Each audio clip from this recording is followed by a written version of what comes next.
Madame, Monsieur, bonjour ou bonsoir, tout dépend de l'endroit d'où vous nous recevez en ce dimanche 12 janvier 2025 à l'occasion de ce numéro du jury du dimanche. Nous y recevons Monsieur Mody Guiro, qui est le secrétaire général de la Confédération nationale des travailleurs du Sénégal, la CNTS. Bonjour Monsieur Guiro et merci d'avoir accepté notre invitation.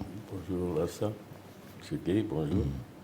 Merci de m'avoir invité sur ce plateau. Je voudrais également saluer tous les téléspectateurs qui nous regardent à travers immédiat. Je voudrais en premier saluer donc Outé Alassane et Mody Ibrakan. Très bien. Voilà, alors, vous êtes à la tête de la centrale depuis maintenant assez longtemps. Quel âge aujourd'hui a la CNTS et est-ce qu'elle se trouve dans une forme étincelante? Une forme étincelante, c'est trop dire, mais je peux dire seulement que la CNTS se porte bien encore. La CNTS est née des cendres donc des événements de 1968. À la suite des événements de 1968, donc comme vous le savez, l'UNTS a été dissoute. Et c'est sur les cendres de l'UNTS qu'a été créée en 1969 la Confédération nationale des travailleurs du Sénégal, la CNTS. Dieu merci, à ce jour, donc nous sommes encore la centrale la plus représentative de ce pays, grâce à l'engagement et grâce à l'engagement de l'ensemble des militants et des militants de notre confédération. D'accord. Donc vous refusez qu'on parle de forme étincelante? Bien sûr. Il y a à côté beaucoup qui disent que la CNTS c'est bien. Elle a déjà fait beaucoup de choses dans l'histoire syndicale du Sénégal, mais elle n'en est pas moins devenue une sorte de vieillerie, une vieille institution. Est-ce que vous acceptez ces qualificatifs? Mais vous savez, moi j'ai toujours dit que chacun a le droit d'avoir son point de vue sur tous les sujets, aussi bien sur les institutions que sur les centrales syndicales, les syndicats que nous sommes. Nous ne sommes pas exempts de défauts également, je pense qu'il faut le dire. Le syndicalisme, il y a des hauts et des bas, il y a ses forces et ses faiblesses. Dans le syndicat, vous avez le syndicalisme à ses héros, n'est-ce pas, c'est bons bergers, mais également dans le syndicat, vous trouverez de mauvais bergers et des renégats.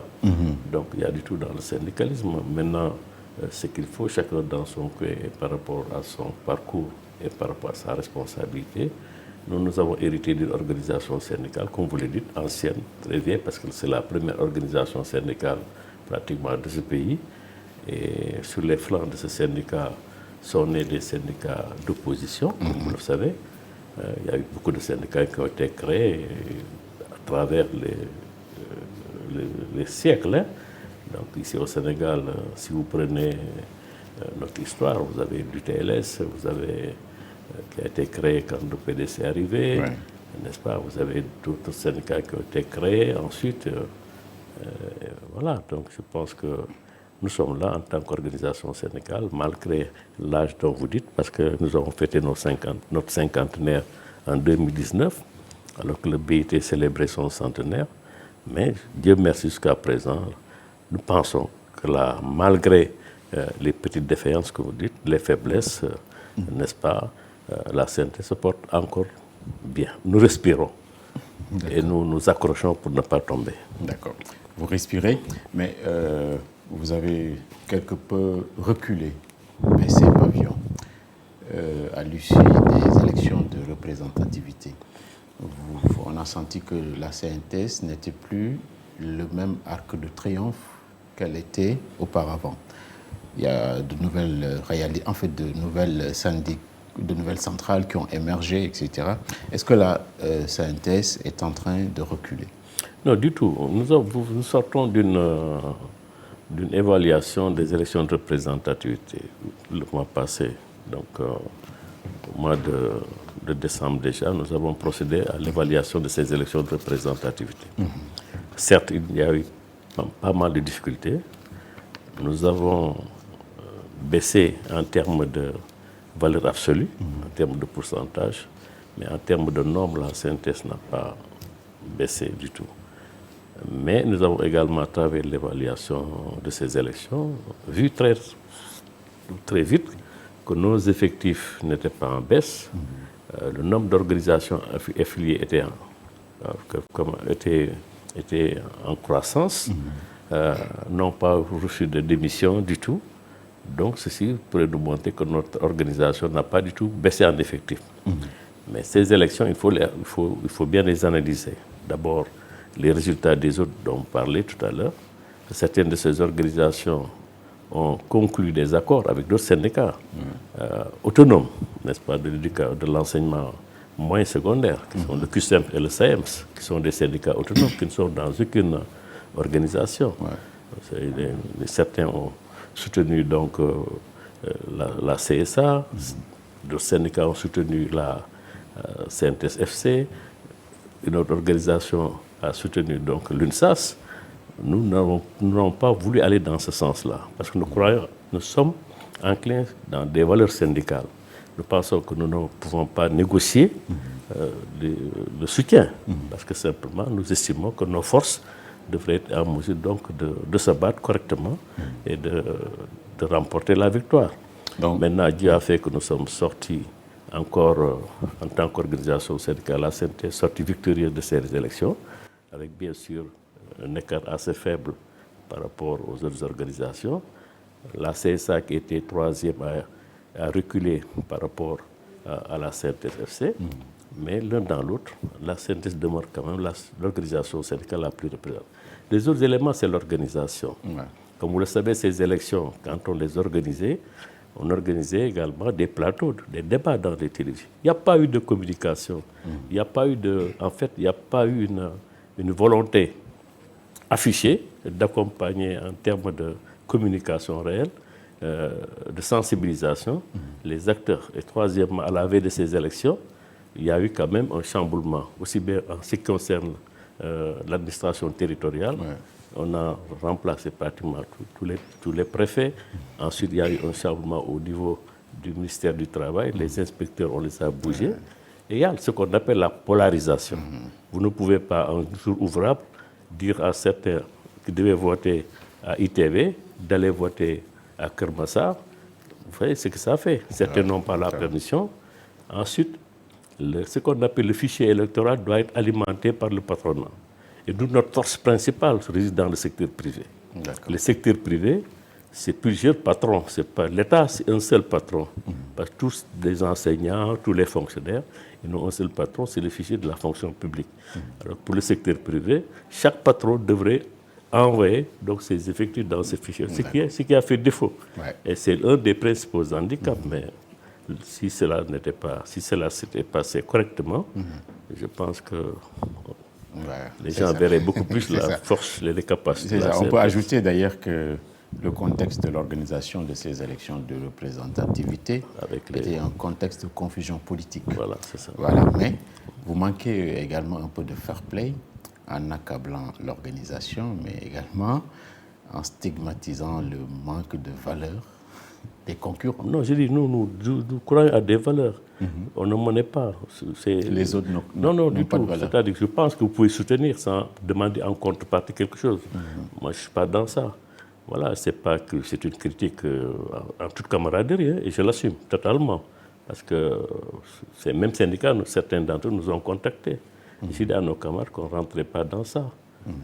Si nous devons gagner proprement. Si nous devons perdre, perdons dignement. D'accord. Donc la CNTS est une centrale pure, sans tâche. Non, je ne dis pas cela, pas du tout.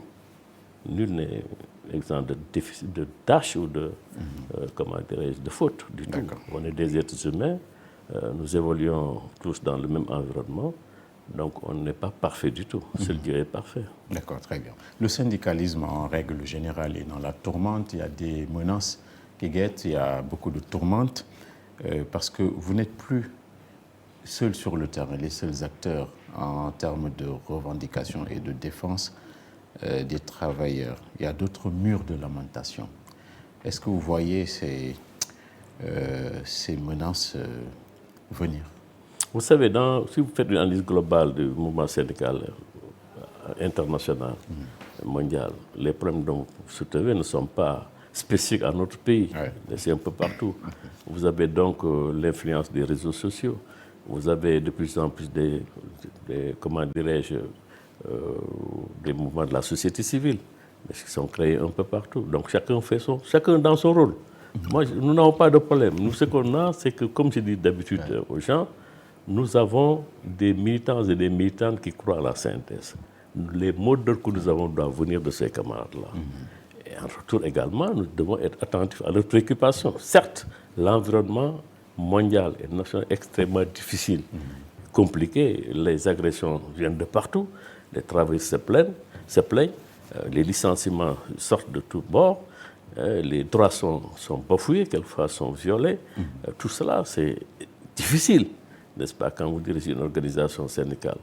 Et également, c'est un terrain propice pour que ceux-là qui veulent également capter de l'électorat quelquefois, ou bien ça dépend de leurs objectifs, peuvent aussi intervenir. Mais nous, ce que nous devons faire, c'est être collés à nos bases, être attentifs, les écouter et prendre le relais de leurs préoccupations, les accompagner quotidiennement. Et c'est ce que nous faisons. D'accord. Quelquefois sans bruit. D'accord. Il y a un activiste qui fait beaucoup de bruit. Lequel? Il est devenu député, à 2 reprises d'ailleurs, Guy-Marius Sagna. Oui. Est-ce qu'il vous gêne? Du tout. En tout cas, moi, il ne me gêne pas. Je pense qu'il est dans son rôle d'activiste ou de politicien. Moi, je suis dans mon rôle. Comment vous analysez ou vous commentez ce qu'il fait? Je n'ai pas de commentaire à faire. C'est à lui d'apprécier ses résultats. Moi, ce que j'ai à faire, c'est d'apprécier ce que je fais, d'assumer mes responsabilités dans les responsabilités que j'ai, et chacun, donc, s'assume. Et moi, j'assume dans mon cœur, sans problème. Si pourtant, vous avez fait un commentaire déjà, on vous a écouté dans vos différentes sorties médiatiques, vous avez parlé de démagogie. Quand je parle de démagogie, moi, je ne suis à personne. Vous avez cité une personne, moi, je n'ai pas cité de personne. Je parle de démagogie par rapport à ceux qui offrent des services ou qui font croire au travail qu'ils peuvent résoudre leurs problèmes, alors qu'ils ne le feront pas. Parce que nous avons déjà, quelquefois, que des gens viennent dire à ces travailleurs qu'ils peuvent résoudre leurs problèmes, mais en contrepartie, qu'est-ce qui se passe? Vous le savez, vous êtes journaliste, vous pouvez faire vos enquêtes. Je ne m'adresse pas à qui que ce soit. Mais ce que je dis, nous, en tant que syndicat, en tant que synthèse, nous devons dire la vérité aux gens. Ce n'est pas parce que nous voulons avoir des camarades, nous voulons avoir des affiliés qu'on ne leur dira pas la vérité. Non, du tout. Il faut leur dire la vérité. Quand vous accompagnez les gens, il faut refuser la démagogie. Ça, c'est ce que je dis tout quotidiennement. Dites la vérité aux gens. Et en Wolof, souvent, je le dis, je préfère,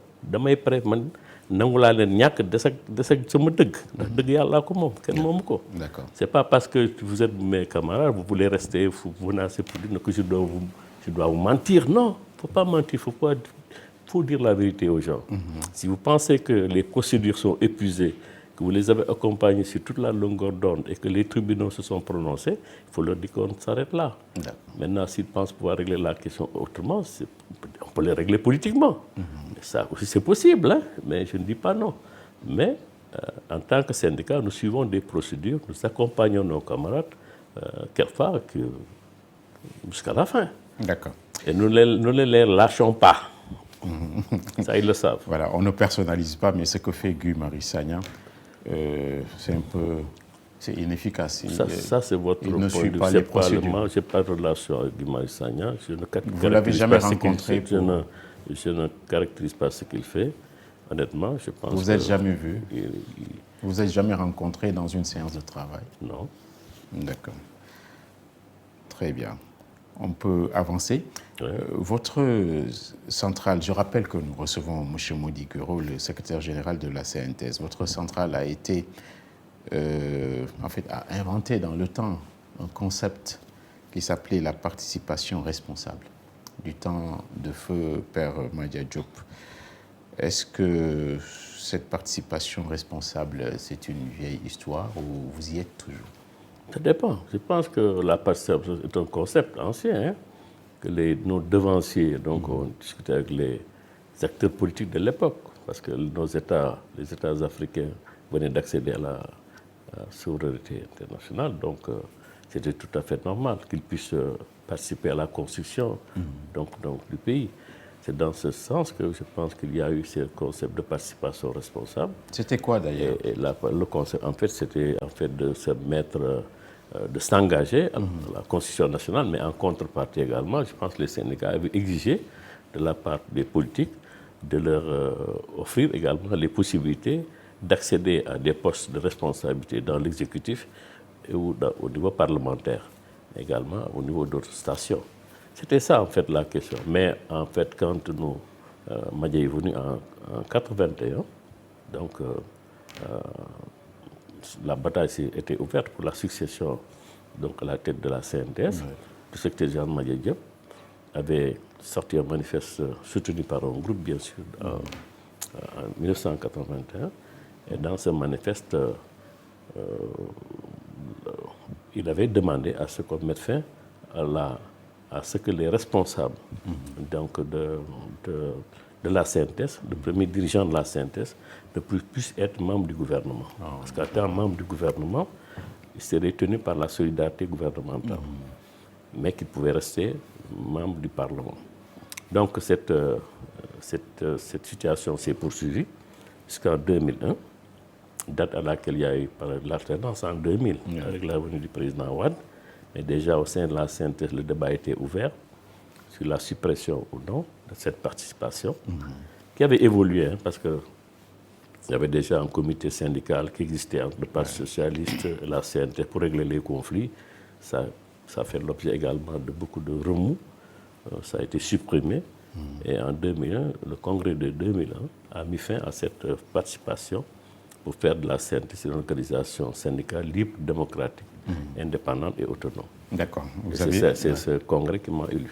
C'est ça, vous avez cité le nom de l'ancien président Wade, ce n'était pas votre ami, hein. Il a voulu casser votre scène. Mais je le salue quand même au passage et je lui souhaite longue vie, parce qu'avant son départ, on est devenus de grands amis. Parce qu'il a compris, il pouvait faire la distinction entre les différents syndicats qui étaient là, entre les syndicalistes qui étaient là. Ah ouais, vous êtes devenus de grands amis parce qu'il vous arrosait en argent. Comment? Il vous arrosait, en fait, il vous donnait beaucoup d'argent. Mais ce n'est pas l'argent qui fait les amitiés. Pourquoi vous réfléchissez en termes d'amitié? Est-ce que ça, parce c'est vrai? L'amitié, vous pouvez vous tromper sur quelqu'un, et à partir de ses valeurs et de la façon dont cette personne aborde le sujet avec vous, vous pouvez avoir une autre appréciation.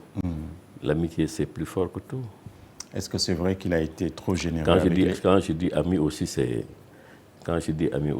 un mot que j'utilise parce que, comme vous le dites, on n'était pas, comme vous l'avez dit, vous-même utilisez ce terme d'inamitié au départ. Je vous ai voulu simplement qu'il est devenu un grand ami parce qu'avant de partir, on n'avait aucun problème et il me consultait sur beaucoup de sujets. Il y a une autre question. Mais est-ce que on reparle un peu de Wade?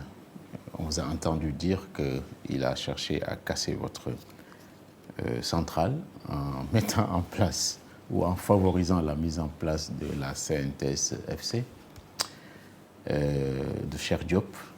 Est-ce qu'aujourd'hui, ça c'est l'histoire, est-ce qu'aujourd'hui vous envisagez des retrouvailles?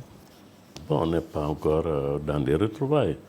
Je pense que, comme vous l'avez dit, Cheikh Diop a été créé par Maître Abdoulaye Wade, qui l'a soutenu, qui a de tous les moyens peut-être pour combattre la CNTS. Mais nous avons résisté. Comme vous savez, malgré l'attaque de la CNTS où il y a eu mort d'homme, que lui-même qu'il a été condamné à 18 mois d'emprisonnement ferme. N'est-ce pas? Donc, mais pour nous n'oublions pas. C'est des choses, nous pardonnons, mais c'est des choses. Nous sommes dans une coalition des centrales syndicales avec Cheikh Eliman Diouf, Feu Madem Sok, Dieu ait pitié son âme. Et donc de l'UNSAS et de la CSA, et nous collaborons très bien. Parce que nous mettons en avant les intérêts des travailleurs. C'est ça. Et que l'émiettement du mouvement syndical ne favorise pas également les travailleurs sénégalais. D'accord, très bien. Donc vous êtes dans une coalition ensemble, mais il y a toujours un cordon sanitaire qui fait que vous ne pouvez pas vous retrouver. Bon, laissons le temps au temps. D'accord, très bien. De toute façon, dans les entreprises, il y a des coalitions qui se font entre des travailleurs de la CNTS, de l'UNSAS ou bien de la CNTS-FC, des plans d'action se font entre eux. Donc, peut-être que demain, qui sait ce qui peut arriver. En tout cas, l'unité du mouvement syndical est quelque chose d'extrêmement important pour les travailleurs et qu'ils le font dans les entreprises. Mais si on arrive à le faire au niveau national, tant mieux. D'accord. Pas seulement avec la CNTS-FC, mais avec toutes les autres centrales syndicales. Si cela peut arriver demain, nous applaudirons. D'accord, très bien. Je rappelle que notre invité est M. Mody Guiraud de la CNTS. Alors, vous faites partie des premières centrales à être reçues par le chef de l'État, M. Bassirou Diomaye Diakhar Faye, en même temps que le patronat. Alors, avec le recul du temps, je me dis à quoi ça a servi. Peut-être c'était pour vous amadouer. C'était quoi l'objectif? Moi, je l'ai dit à un de vos collègues. Oui. Je pense que le président Bassirou Diomaye Faye, quand il a été le président de la République, il a reçu en premier les organisations syndicales, suivi des organisations patronales. Oui. Ce que nous avons salué au départ. D'abord, nous les avons félicités à cette rencontre et nous souhaitons donc plein succès. Il faut rappeler que c'est des camarades syndicalistes, aussi bien le président que le Premier ministre Ousmane Sonko. Et au cours de ces rencontres-là, c'était très clair. Le président a voulu sensibiliser les syndicats sur la nécessité de leur offrir le temps de s'asseoir, de faire l'état des lieux, également de pouvoir développer leur vision en matière de politique, de développement, tout en sachant qu'on ne pouvait pas se battre et en même temps faire le développement. Ils ont demandé donc une trêve donc, pour leur permettre de s'asseoir correctement. Voilà un peu, de faire l'état des lieux. Et nous l'avons accepté, n'est-ce pas? La délégation l'a accepté parce qu'il fallait comprendre que c'était une jeune équipe, une équipe jeune qui venait d'arriver au pouvoir, n'ayant pas l'expérience aussi du pouvoir, n'est-ce pas? Et qui devrait prendre ses marques. Ouais. Donc on ne pouvait pas du tout ne pas comprendre un tel langage en tant que syndicaliste responsable. Alors, donc, mais en même temps, ils nous ont demandé, il nous a dit qu'il allait très prochainement demander au Premier ministre de nous rencontrer pour échanger sur la signature d'un pacte social. Et nous avons dit OK sur cette question. Donc, ça a été fait, d'aller vers le pacte, nous sommes d'accord. Est-ce que ça a été qu'il fait? Fallait aussi envoyer des signaux forts aux travailleurs avant d'aller à ce pacte. C'est heureux que lors du dernier conseil des ministres, que dans le comité du conseil, que le président ait demandé à ce que le Premier ministre puisse convoquer cette rencontre en vue d'arriver à un pacte avant le 1er mai. Essayez de profiter également de votre expérience pour vous demander de nous dire aujourd'hui, en 2025, est-ce que le travailleur sénégalais, de façon générale, il est plus heureux, il est malheureux, il est enviable, etc. Comment vous... Si on doit dire la vérité, les travailleurs ne sont pas heureux. Hein? Ça, c'est trop dire qu'ils sont heureux. C'est ceux qui ont leur job, ceux qui ne sont pas au chômage, peut-être qu'ils diront que oui, non, moi, mon job. Mais je pense que ce n'est pas suffisant. Je pense que les gens, quand même, tenant compte du coût de la vie, tenant compte de l'environnement global, je pense que les travailleurs sénégalais vivent difficilement. C'est difficile pour tout le monde. C'est difficile pour le peuple sénégalais, c'est difficile pour les travailleurs particulièrement. Je pense que c'est cela qu'il faudrait voir comment corriger tout cela. Et vous savez, nous avons une société particulière parce que la solidarité elle est très développée au Sénégal, plus qu'en Afrique, d'ailleurs, ailleurs en Afrique. Et cette solidarité qui nous sauve un peu. C'est ça notre vraie sécurité sociale.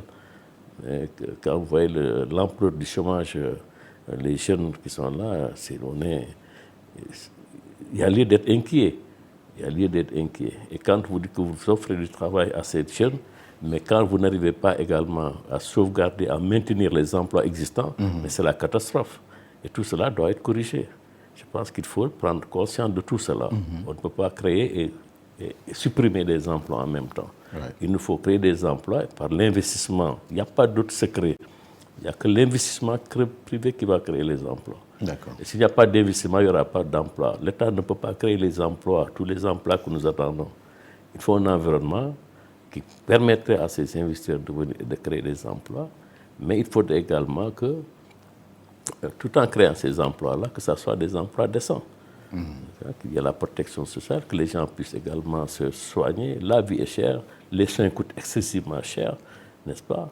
L'eau, l'électricité, heureusement que nous avons du gaz qui va peut-être aider à...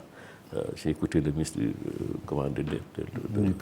pétrole, et dans ce sens, n'est-ce pas? Je pense qu'il faut aller dans ce sens-là. La transformation structurelle de notre économie doit passer nécessairement par la transformation de nos produits locaux. C'est ça.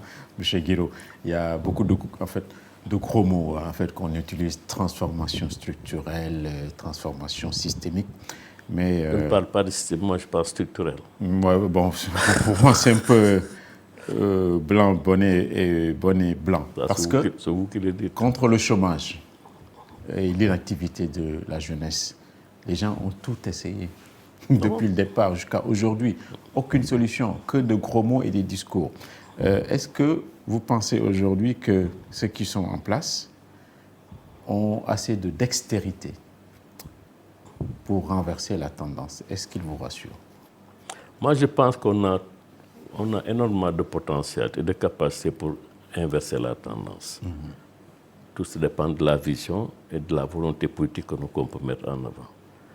Tout ce que vous voulez également partager et des décisions que vous prenez. Je pense qu'il y a des opportunités, il y a des possibilités. On ne peut pas tout régler en un clin d'œil, mais on peut quand même booster, tant soit peu, l'environnement global pour changer et peut-être donner de l'espoir à tout ce peuple, à toute cette jeunesse. Des possibilités existent. Hein. Je pense que ça, il ne faut pas de... Des possibilités énormes existent. Ça, c'est notre conviction, c'est ma propre conviction. D'accord. Qu'est-ce que vous pensez du slogan « Jubal Jubanti » ? C'est un bon slogan. Il faudrait que ça soit effectif et applicable à tous les niveaux et pour tout le monde. Vous croyez au slogan? Je pense que c'est un bon slogan. Comment? Vous croyez au slogan? Moi, je suis très pragmatique. Moi, je crois à ce que je vois. Pourquoi je vous pose cette question? Parce que les slogans, on en a vu une quantité industrielle depuis l'indépendance au moins. Senghor disait « Dakar sera comme Paris en l'an 2000 ». On voit ce qu'est devenu Dakar, une capitale infernale.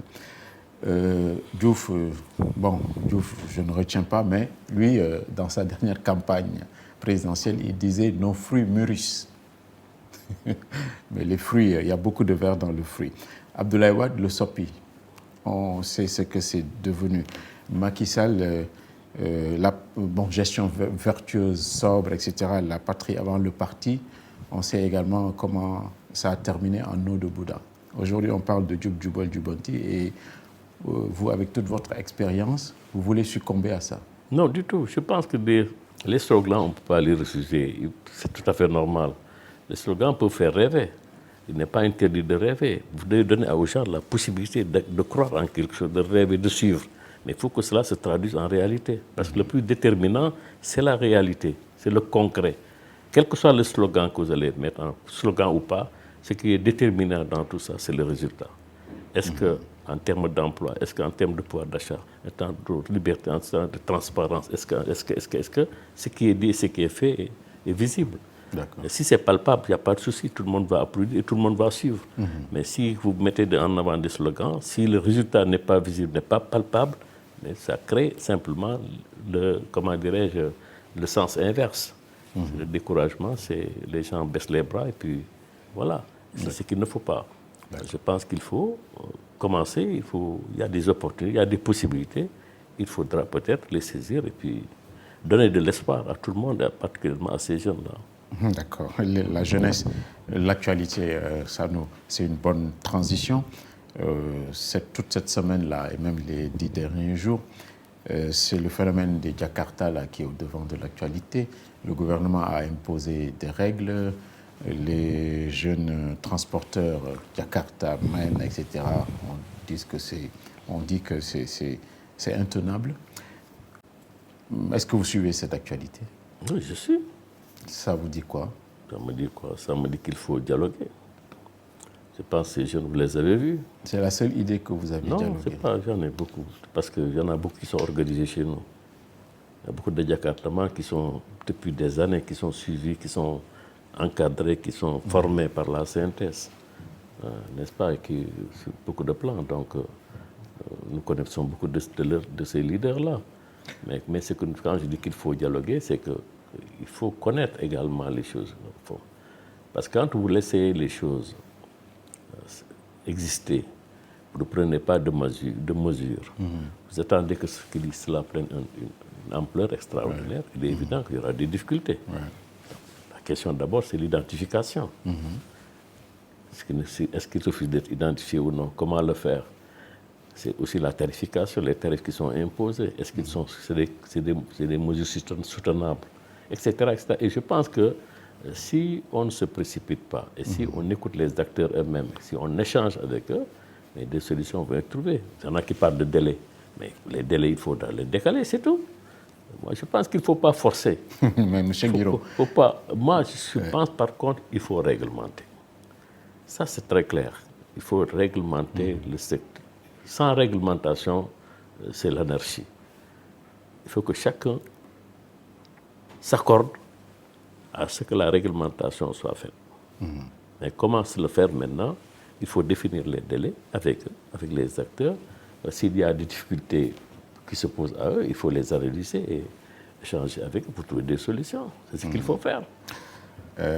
Monsieur Guiraud... Ce n'est pas de dire je prends mon bâton, je tape. Non, je ne suis pas pour ça. Moi, je m'attendais à une autre réponse de votre part. Laquelle? Parce que celle-là, je la trouve un peu superficielle. Excusez-moi. Mais est-ce qu'un pays sérieux, M. Guiraud, peut se complaire dans cette situation, laquelle situation veut faire d'une bonne partie de sa jeunesse des transporteurs? Est-ce que je me fais comprendre? Je vais vous répondre. Hein? Je vais vous répondre.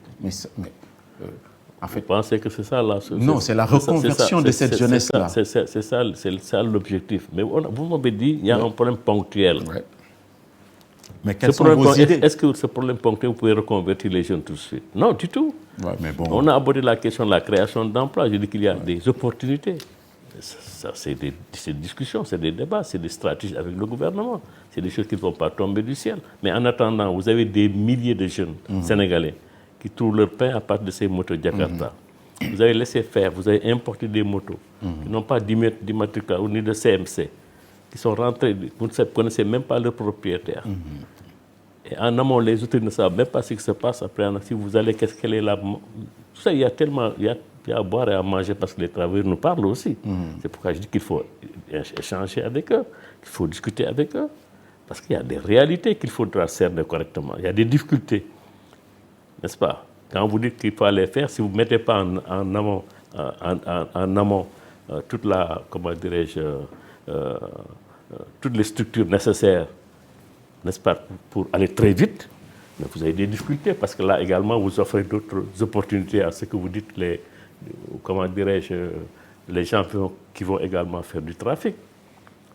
Vous le savez très bien, quand vous allez, si vous voulez trouver des papiers que vous ne trouvez pas. Il y a d'autres qui sont à côté, hein, qui essaient de proposer des services n'est-ce pas, qui ne sont pas toujours dans la légalité. Donc, moi, ce que je dis simplement, c'est qu'il faut d'abord que tout le monde s'accorde pour dire qu'il faut se conformer à la réglementation. Il faut avoir le permis de conduire, parce que vous ne pouvez pas conduire sans permis. Vous devez être immatriculé, vous devez être identifié, etc., etc. Pourquoi ne pas même aller jusqu'à demander à ceux qui sont les Jakarta de mettre des gilets avec leur immatriculation? Cela existe dans d'autres pays.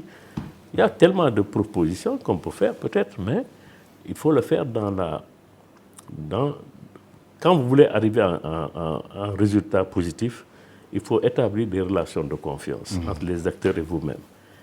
N'est-ce pas? Il ne faut pas simplement voir la répression, voir également, etc. Non, du tout. Je pense qu'il faut échanger avec eux, voir réellement les délais qui sont fixés, c'est des délais raisonnables. Pourquoi faut-il décaler ou non? Comment le faire? Quels sont même créer des voies. d'incitation comment dirais-je, à la normalisation. Vous incitez les gens à se normaliser, en leur offrant même des trucs, des possibilités d'autres. Mais pour régler la question de ces trucs, on ne dit pas que nos jeunes doivent aller, comment dirais-je, mourir dans des Jakarta. Non, du tout. Ce n'est pas des contenus de Jakarta que nous voulons. Ce que nous voulons, c'est que nos jeunes qui sortent de l'école, qui sortent des universités, aient des boulots, et un travail décent, qui sortent de la précarité. C'est des emplois précaires. Ces jeunes-là qui conduisent les Jakarta. C'est des emplois précaires. Nous ne voulons pas de la précarité, nous voulons un travail décent. Ouais. Ces jeunes qui conduisent ces motos-là, ce sont en fait les visages de la déperdition scolaire. Pas du tout, pas toujours, pas toujours. L'écrasante majorité, c'est ça. C'est l'échec scolaire. Attendez, non. Vous verrez des gens qui n'ont jamais fait l'école. Beaucoup de ces gens n'ont jamais fait les bancs. Ah ouais. Il y en a. Beaucoup viennent du village. Faites le recensement, vous allez voir. Vous avez des gens, des universitaires là-dedans. D'accord. Il y a tout le monde, toute la société s'y retrouve parce que simplement l'emploi ne suit pas. Et chacun essaie de voir quelque part où on peut. Et le meilleur schéma, peut-être le plus court chemin, c'est le Jakarta. Vous savez, les motos ne datent pas d'aujourd'hui. C'est parce qu'on a tardé pour arriver. Moi, je suis d'accord là. Non, les motos taxis à Kaolack, c'est depuis bien avant les indépendances.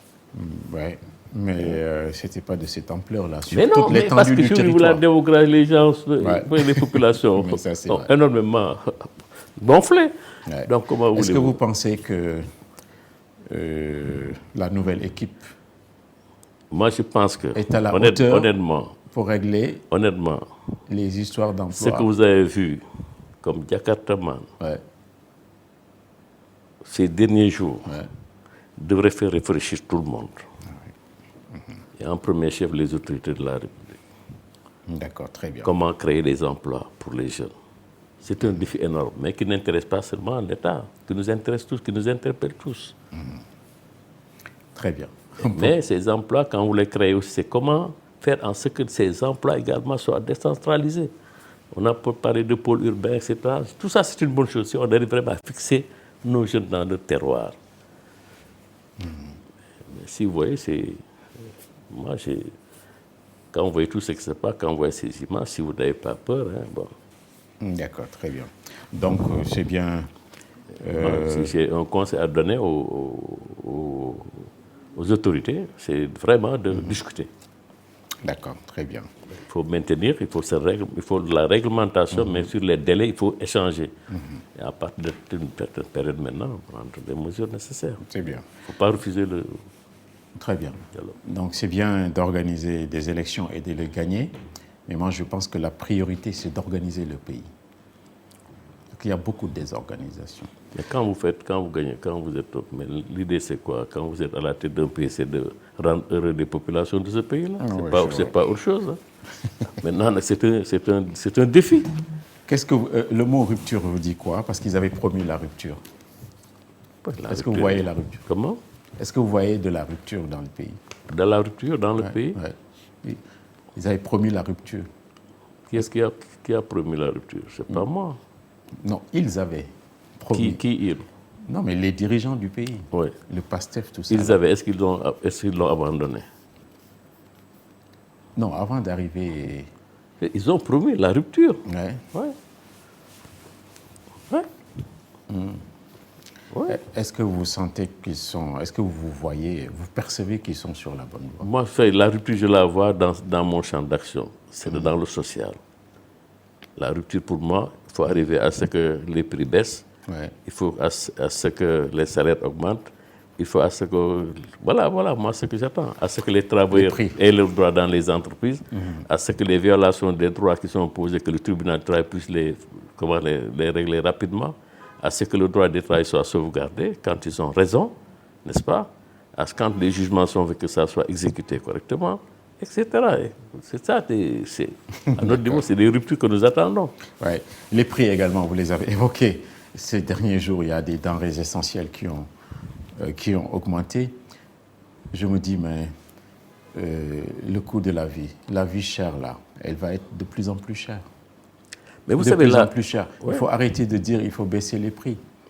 il faut travailler sur le pouvoir d'achat, donner de l'emploi aux gens. Ouais. Mais baisser les prix, c'est une illusion. Oui, mais vous savez, moi je dis toujours que le pouvoir d'achat, moi je dis qu'il faut actionner sur plusieurs leviers. Ouais. Depuis le président Wade, c'est ce que je dis. Sur plusieurs leviers. C'est les prix, on pousse sur les prix, il faut pousser sur la fiscalité, il faut pousser sur les salaires, si on veut augmenter le pouvoir d'achat des travailleurs. Maintenant, il faut la rupture aussi, parce qu'il y a des choses qui se passent. Si des efforts sont faits au niveau central pour baisser des prix, n'est-ce pas? Il faut que chacun également joue le jeu. Parce que si on dit qu'au niveau de la compagnie sucrière, il y a du sucre disponible, et qu'au niveau, comment dirais-je, national, qu'on dit qu'il y a une pénurie de sucre, le prix a augmenté, cela ne se justifie pas. Donc il faudrait qu'on comprenne aussi que les ruptures ne doivent pas seulement venir de l'État, mais doivent venir également de nous-mêmes, des acteurs. Par exemple, les commerçants aussi doivent être comme on le dit, pas toujours à la recherche du gain, mais aussi comprendre aussi qu'ils doivent soutenir aussi des populations qui sont dans des situations difficiles. Vous voulez que les commerçants vendent à perte? Non, du tout. Parce que quand on dit le sucre est là, il n'y a pas de pénurie. Ouais. On augmente le sucre parce qu'il n'y a pas de sucre. Alors que le sucre existe. Ouais. Et à des prix acceptables. Et à des prix compétitifs. C'est ce que j'ai compris, hein, d'après ce qu'on nous a donné comme information. D'accord. Qu'il y avait déjà du sucre disponible à la compagnie sucrière. Il n'y a aucune raison donc d'augmenter. L'huile également. Donc moi je pense que le président Wade, quand on demandait à ce qu'on baisse les prix, dit je ne peux pas le faire parce que les prix sont libéralisés. Mais on pousse sur les salaires, on pousse sur la fiscalité. Vous comprenez? Donc je pense qu'il faut que tout le monde s'y mette. Ensuite qu'il y ait une réelle volonté de contrôle de ce qui se passe. Il y a des choses aussi qu'il faudra corriger. Peut-être qu'on ne pourra pas aborder, de contrôle on ne peut pas aborder publiquement avec vous sur ce plateau. Ouais. Il y a des actions qu'on peut faire. D'accord. Il nous reste peu de temps. Vous avez lancé il y a quelques années, une initiative pour annuler la dette africaine. Ouais. Ça n'a pas fonctionné. Comment vous pouvez demander d'ailleurs qu'on annule une dette? Mais la dette, nous, en tant que syndicat, nous demandons toujours l'annulation de la dette. Parce que nous considérons que la dette africaine elle est excessive, qu'elle ne se justifie pas, qu'elle a été payée par les populations africaines depuis très longtemps. Et que les services de la dette peuvent servir à autre chose, peuvent servir à construire des écoles, à des dispensaires. Combien nous payons dans notre budget? Hein? Combien le Sénégal, si nous prenons le Sénégal, combien nous payons? Combien nous payons pour le compte des services de la dette? Ouais. C'est des dettes énormes, je pense qui ne se justifient pas. Ces pays-là sont très endettés, mais ils ont la planche à billets. Quand ils ont des difficultés, pour tirer comme ils veulent, mais nous, on ne peut pas le faire. Alors qu'il y a des difficultés énormes dans nos pays. C'est pourquoi, nous, en tant que syndicat, et on le dit au niveau international, hein, la question de la dette, nous posons tous la question. On ne revient pas là-dessus. Et vous étiez appuyé également sur non, on l'a fait en place avec Youssou Ndour. On avait une coprésidence avec Youssou Ndour, avec les gens de la société civile, des professeurs d'université, parce que nous pensons simplement qu'effectivement, la dette civile n'était... Notre pays, quand même, faisait face à des difficultés énormes. Ensuite, on sortait de la pandémie. Oui, c'est ça. La pandémie. On pouvait faire face à la pandémie, payer la dette, c'est tout ce qu'on a vécu. Mais c'est tout à fait normal. Je pense qu'il faut continuer à pousser. C'était pas la première Mais vous avez fait chou blanc. Mais non, ne vous a écouté. Dans la vie, ce qui est important... Une dette, M. Guiraud, ce que je vous dis, c'est que ce qui est mauvais, c'est de ne pas essayer. Et en Afrique, dans le monde, vous avez des gens qui ne font rien, qui ne font que critiquer quand ça échoue. Ce n'est pas mauvais de critiquer. Ce n'est pas une mauvaise chose d'essayer. Il n'est pas mauvais d'essayer, même si vous échouez. Mais vous savez, les grands scientifiques, ils ne se réveillent pas un jour pour inventer quelque chose. Ils font des essais, ils échouent, ils corrigent. Dans toute œuvre humaine, c'est comme ça qu'il faudra faire. Il ne faut pas baisser les bras. Ouais, c'est ça. Mais moi, je n'ai pas compris cette initiative parce que une dette, la meilleure façon de s'en départir, c'est de la payer. Pourquoi la payer? Oui, Vous pensez qu'on ne l'a pas payé? Parce qu'on l'a contracté. Parce que vous l'avez combien? La dette qui s'est accumulée pendant des années. Ouais. Mais il y a un moment, où la dette a été effacée et puis c'est reparti. Jamais. C'est tout le temps parce que nos pays sont comme étranglés par le poids de la dette et des conditionnalités des prêts. Je pense que c'est tout à fait anormal. Vous ne pouvez pas laisser des pays avec des populations extrêmement pauvres, avec un chômage endémique de ce genre, avec un risque d'implosion, et dire que nous allons continuer à payer la dette. Non. Je pense que quelquefois, il faut dire à ces gens-là, écoutez, arrêtez. Mais il y a un adage qui dit, quand on paye ses dettes, on s'enrichit. Oui. On dit payer ses dettes aussi. Quand vous payez vos dettes, vous vous enrichissez, c'est vrai. Mais si vous êtes dans l'impossibilité de payer vos dettes, si vous devez sacrifier votre peuple pour payer vos dettes, vous pensez que c'est normal? Très bien. Il nous reste 1 à 2 minutes. 1 minute même. Vous étiez au Conseil économique et social qui a été enlevé et ça n'a pas ému personne. Donc ces institutions étaient des futilités. Pourquoi des futilités? Non, du tout. Je pense que les gens, les politiques créent des institutions. Ce ne sont pas des institutions inutiles. À mon avis, je pense. Mais c'est ceux qui ont enlevé ça qui l'ont même dit. Je n'ai pas de problème que ça soit, parce qu'ils ont des raisons de dire que l'argent des institutions peut servir ailleurs. Parce que chaque État, chaque gouvernement qui a ses priorités. Je pense que ce n'est pas la première fois que des institutions ont été supprimées dans notre pays. Donc pourquoi en faire un problème? Je pense que ceux qui sont là doivent l'utilité de ces institutions. Ils n'en voient pas l'utilité, ils les suppriment, terminé. Demain, ils vont créer peut-être d'autres institutions, puis qu'ils vont supprimer d'autres. Quand vous êtes nommé dans ces institutions-là et qu'on les supprime, mais ce n'est pas la fin du monde. Je pense que les gens ont autre chose à faire aussi. Ah oui, ce n'est pas la fin du monde, peut-être pour vous. Oui, parce qu'on a pour reçu moi, aussi d'autres conseillers qui disent qu'ils ont des encours bancaires. Vous n'avez pas peut-être d'encours bancaires parce que vous siégez dans beaucoup de conseils d'administration aussi. Quand on a supprimé, monsieur le président Ouad a supprimé le Seigneur, c'est moi qui ai conduit la délégation qui a négocié avec lui.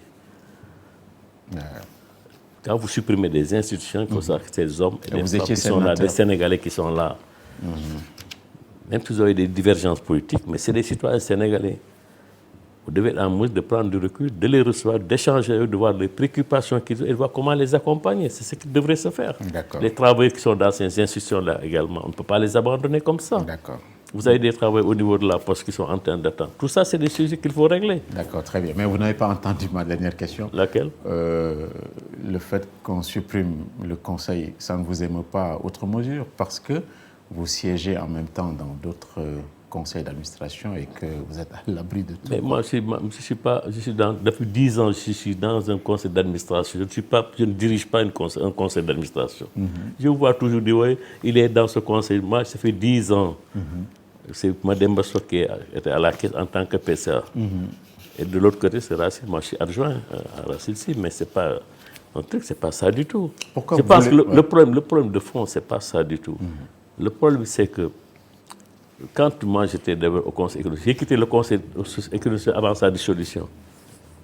Le problème, c'est ne se fait à ce niveau. Je pense que vous aviez démissionné. Vous posez de ces questions, quelquefois. Vous avez été remplacé ou vous avez... Je demande à mon argent de me remplacer. C'est quand je demande à mon argent, en ce moment, parce qu'on avait terminé notre mandat aussi. D'accord, très bien. C'est en ce moment qu'après les autres, on demande de supprimer. Parce que à mon avis maintenant, je pense que quand même le Conseil économique et social a une utilité, parce que partout où vous allez trouver un conseil. Mais c'est des priorités peut-être pour l'État. D'accord. Peut-être demain qu'ils reviendront là quand ils verront la pertinence ou non de la mise d'un Conseil économique, social et environnemental. Très bien. Mais je pense que c'est des choix politiques.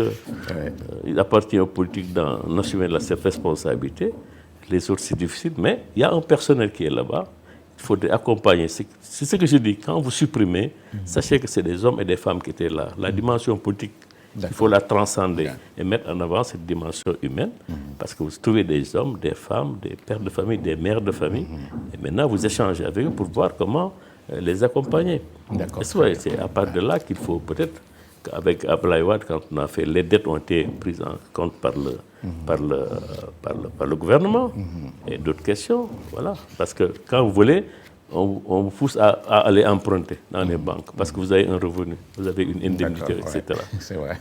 Mais quand on supprime, il faut tenir compte de tout cela et essayer de voir comment accompagner ces pères et mères de famille. D'accord. J'étais syndicaliste peut-être, mais on a négocié tout cela avec eux, avec le ministre Abdoulaye Diop à l'époque. Et je pense que c'est cette dimension qu'il faut intégrer. D'accord. Merci beaucoup, M. Guiraud. Le temps passe vite. Il y avait d'autres questions, mais on aura d'autres occasions, s'il plaît au bon Dieu. Merci beaucoup d'être venu nous voir à JDD. C'est moi qui vous remercie. D'accord. Merci beaucoup. Merci également à Abdoulaye Ndiaye qui a réalisé cette émission et à tous les auditeurs et téléspectateurs pour leur fidélité. Merci et très bon dimanche.